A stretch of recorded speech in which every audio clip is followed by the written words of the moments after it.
This question of understanding, if we really want to model galaxy formation from a semi-ab initio level, is that essentially hopeless because that requires understanding all of star formation and AGN fueling, et cetera, or is it sufficient, and this is the view I would take, is it sufficient that you have a semi-quantitatively correct model in which, for instance, gas in galaxies collapses into giant molecular clouds, those giant molecular clouds get dispersed by stellar feedback, then other feedback processes contribute to driving a galactic wind, and that hopefully, as long as one captures that cycle within galaxies, even if all of the other details aren't quite right, which we know they won't be if you're trying to model a galaxy, at least at the factor of few level,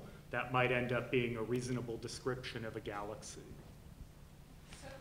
So how likely is it, do you think, at KIPAC 20 we will be close or at that kind of description? So I think the latter description, resolving the largest scale inhomogeneities in galaxies, we and other groups can already do that in cosmological zoom-in simulations. One can't do that in cosmological volume simulations so easily.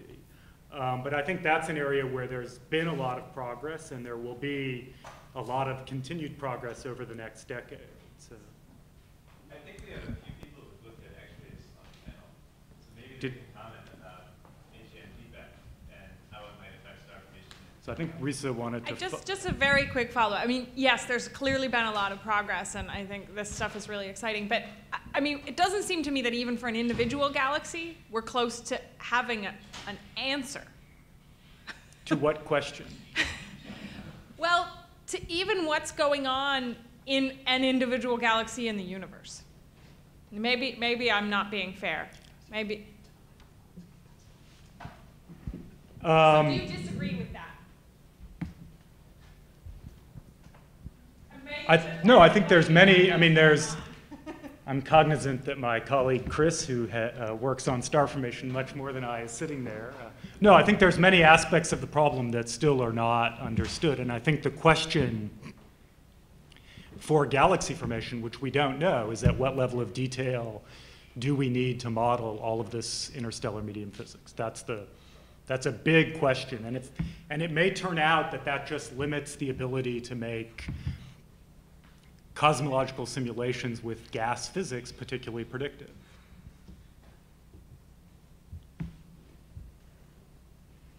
Yeah, so I was just wondering about the observational evidence for correlation between AGN activity and quenching. And it seems, in the observations at least, that it's the other way around. You see less AGN activity correlated with quenching, or vice versa. So maybe Mariska, you could comment a little bit about that. Well, I think it depends on what type of AGN activity you're talking about, because it depends if you select them in X-ray or they're quasars. But I think that the studies are not very consistent. I think people are finding different results. I don't think we have converged yet. And I think in the context of galaxy groups and clusters, there's the well-known result that basically every galaxy cluster with a relatively short cooling time for hot gas has a radiolab AGN that's doing something to the intra-cluster medium. So in that case, there does seem to be a connection.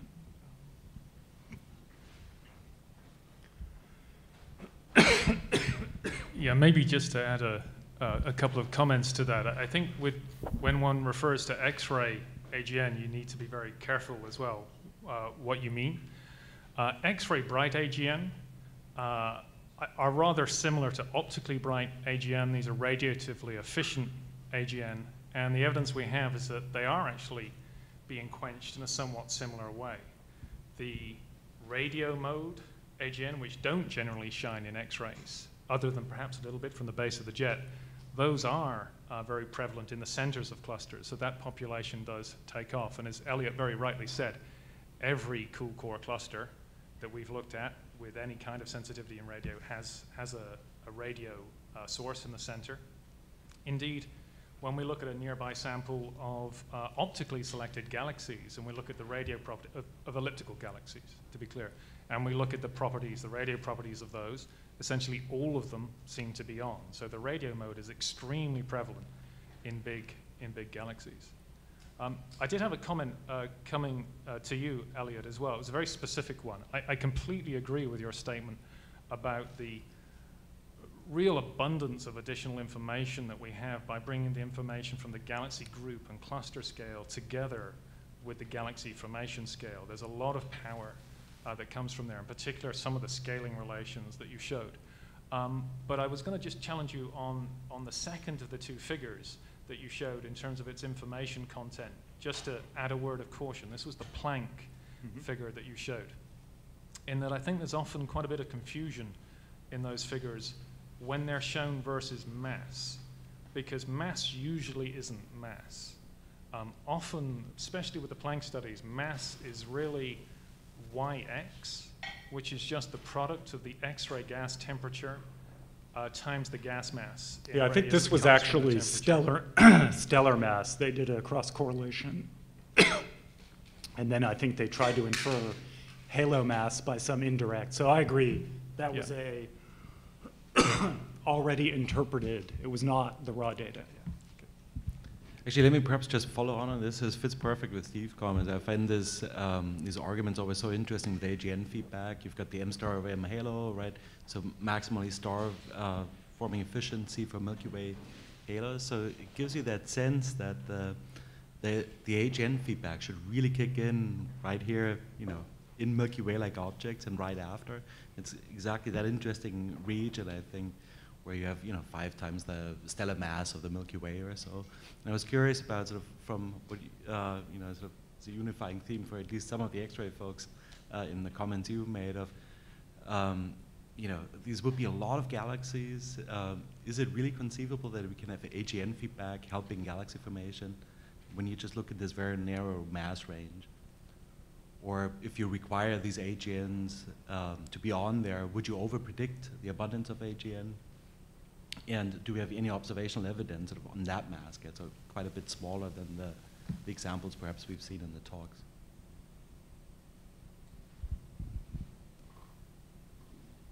Yeah, so one way to ask that is, what do we know about the the incidence of radio loud AGN in 10 to the 13 solar mass halos?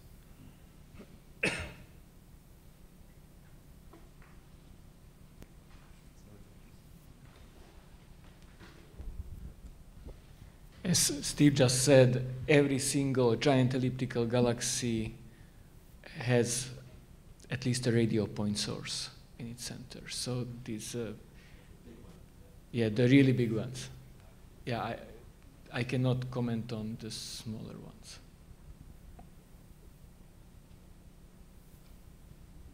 So I guess one other aspect of this AGN feedback kind of story that didn't really come out in the talks is the growing, at least tentative evidence for outflows of cold gas associated with AGN. This is from molecular observations of nearby quasars like Markarian 231 and also neutral and atomic gas. So for quite a while, the only real concrete evidence for AGN feedback that one could point to was the effect on the hot gas in clusters and groups. But there's growing evidence now for several thousand kilometer per second outflows of molecular gas associated with nearby luminous infrared galaxies and quasars. And that, I think there's still a very difficult question of whether that's definitively associated with AGN as opposed to star formation.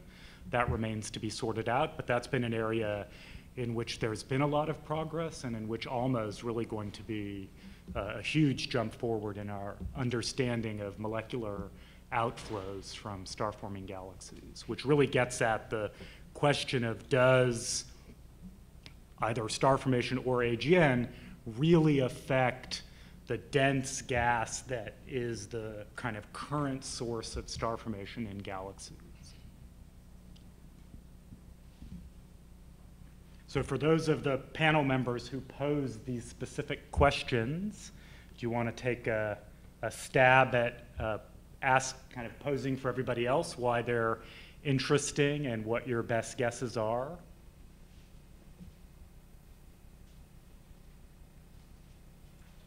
Yeah, I could go ahead. So yeah, I guess at the end of my talk, I briefly discussed tension between the ionizing flux required for reionization, and you know, one of these issues was the escape fraction of ionizing radiation. People are generally finding, given the luminosity functions that we're observing, that you need a handful of things. You need escape fractions to be on order, say, 20%. So 20% of the ionizing radiation being produced in galaxies to escape, whereas observations at redshift of a few, where we can actually make this observation today, suggest, you know, perhaps a few percent typically leaks out. Now, these are very different galaxies, but we'd like to understand physically why the escape fraction might be different at earlier times. A related issue is just the need for the luminosity function to continue rising, you know, 100 to 1,000 times, to 100 to 1,000 lower luminosities below our detection limits. And this is a regime where galaxies are sitting in halos, where there are some predictions that star formation might be suppressed for a variety of reasons. And so I showed some plots from work that Mike Kuhn had done. Other people have worked on this that just show in these lower mass halos where you have lower metallicities, reduced dust content, that you don't form molecular hydrogen as efficiently, and therefore you get less star formation per given mass of gas in these galaxies. So I guess these two issues is how to resolve these tensions. I know John and Tom have worked a lot on the escape fraction stuff, so they can tell us physically why they think the escape fraction might be higher. One question is, can we actually observe this and verify this in the kinds of galaxies that you guys suggest should be leaking a lot of the ionizing radiation?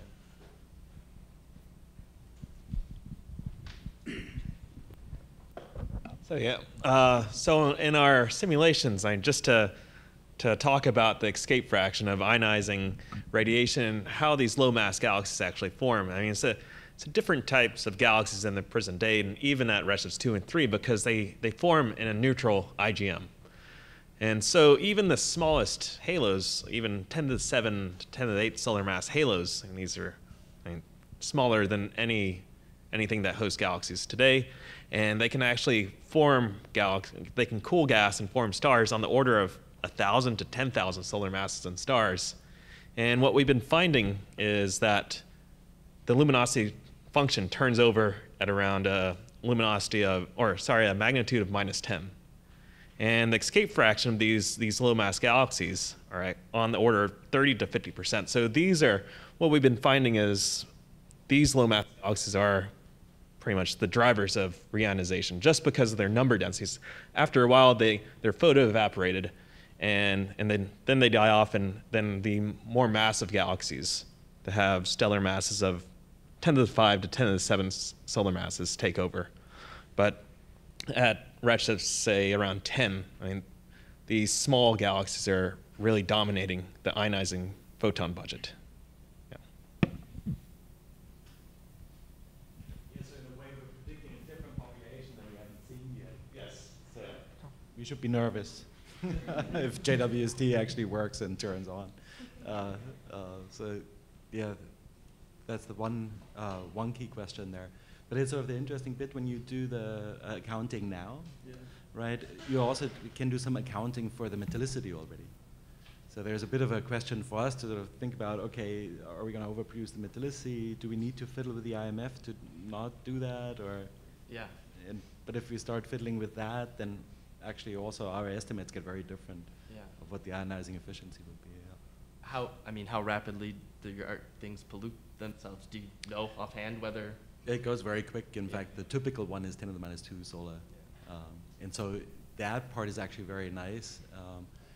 There's no worry that you produce stars that are not around today. There's lots of 10 to the -2 solar metallicity. In fact, I think one aspect for us was sort of interesting. How come we've got these 10 to the minus 4 elementality stars in the galaxies? I mean, true 10 to the minus 4 elementality galaxies. They're curious, where do we actually make them?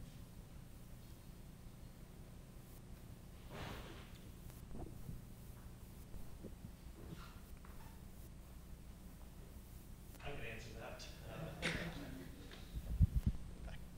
So when we see these truly metal poor stars forming at 10 to the minus 4, it's where in regions where you have incomplete mixing of metals as the blast wave propagates into the IGM or overtakes some satellite halo. Is if you just consider what's the mean metallicity in one of these blast waves, it's typically around 10 to the minus 3 or so. And how do you get lower than this metallicity floor is when you have incomplete mixing. And I think that happens on such a rare basis as, I mean, this is why we see so few of these in our Milky Way today.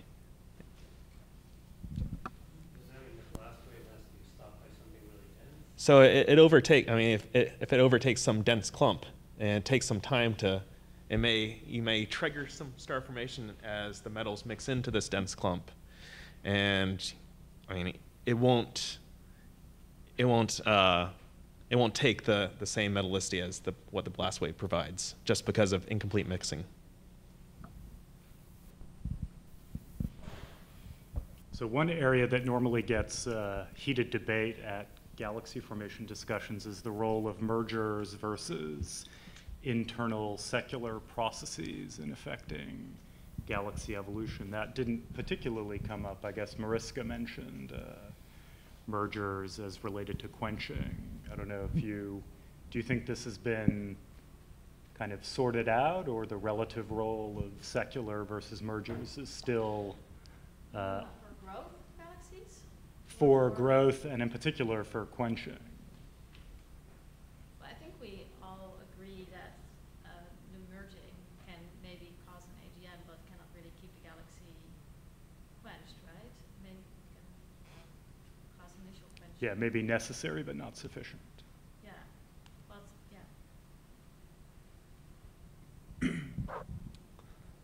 yeah. So I'll step back and sort of talk to number. I don't think this will be anything anybody will disagree on, but I would say no, we don't know enough about dark matter, particularly because we don't know that it's cold. And so, you know, if it was warm, it would help solve, quote, the missing satellite and cusp issues that we've been talking about on Twitter. And so if we pinned it down, then we would know it's all in the baryons. But until then, we just don't know. And you know, baryons matter, you know, to address Roger's question, more for strong lensing than weak, because as you go out, you don't care. But for strong lensing, you really care about the cusps. So I doubt anyone will disagree with, but I thought I'd throw it out there. Yeah, and I think the goal has been to try to find the most dark matter dominated systems and use those under the assumption that the baryonic effects are small there because they're dark matter dominated. I think the worry is that the dark matter fraction may be so high because all the baryons came in and then went back out, in which case the baryons may have had a huge effect on the dark matter. So I think it's unclear that there's any particularly pristine set of systems, especially in the central regions, where you can really study collisionless dark matter or dark matter properties unaffected by baryons. And I'd just like to add to that to say that the very most dark matter dominated systems are also the faintest, and so you have to look very nearby, say in the like satellites of the Milky Way, to see them.